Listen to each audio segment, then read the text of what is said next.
Ready to move in premium triplex villas at Kollur APR projects.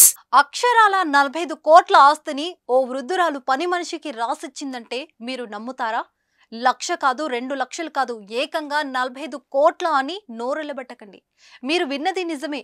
ఓ వృద్ధురాలు తనకు సేవ చేసిన మహిళకు ఆస్తి రాసివ్వడంతో ప్రస్తుతం హాట్ టాపిక్ అయింది. అయితే ఆ వృద్ధురాలు ఎందుకు ఇలా చేసింది, దీని వెనక కారణమేంటి, ఆ వివరాలు ఇప్పుడు తెలుసుకుందాం.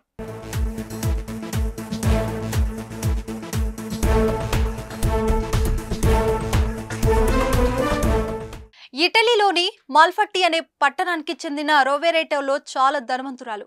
ఆ వృద్ధురాలకు అనేక అపార్ట్మెంట్లు, సిటీ సెంటర్లో ఒక చారిత్రాత్మక భవనం ఉంది. బ్యాంకు ఖాతాలతో సహా అనేక లక్షలాది ఆస్తులను కలిగి ఉంది. ఆ వృద్ధురాలు తన బాగోగులు చూసుకునేందుకు ఓ కేర్ టేకర్ను పెట్టుకుంది. అయితే గత నవంబర్లో ఆమె 80 ఏళ్ల వయసులో మరణించింది. ఆ వృద్ధ మహిళ అవివాహితురాలు. దీంతో ఆస్తికి వారసులు లేరు. అయితే ఆమెకు బంధువులున్నారు. చాలా మంది మేనల్లులు కూడా ఉన్నారు. దీంతో ఆ వృద్ధురాలి ఆస్తిని తన మేనల్లులు, కోడళ్ల పేర్ల మీద రాసిస్తుందని అందరూ భావించారు. అయితే వృద్ధ మహిళ తన ఆస్తి మొత్తం కేర్ టేకర్ కు రాసివ్వడంతో బంధువులు షాక్ కి గురయ్యారు.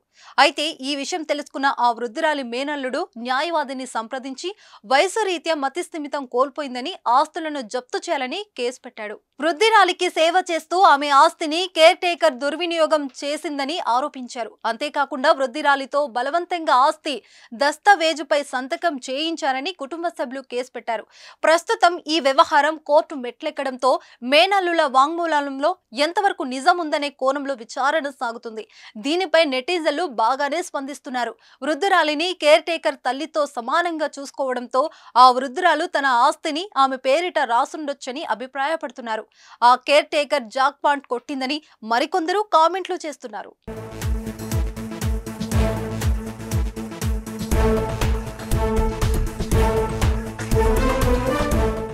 సుమన్ టీవీలో మీ పర్సనల్ అండ్ బిజినెస్ ప్రమోషన్స్ కోసం కింది నెంబర్కి కాంటాక్ట్ చేయండి.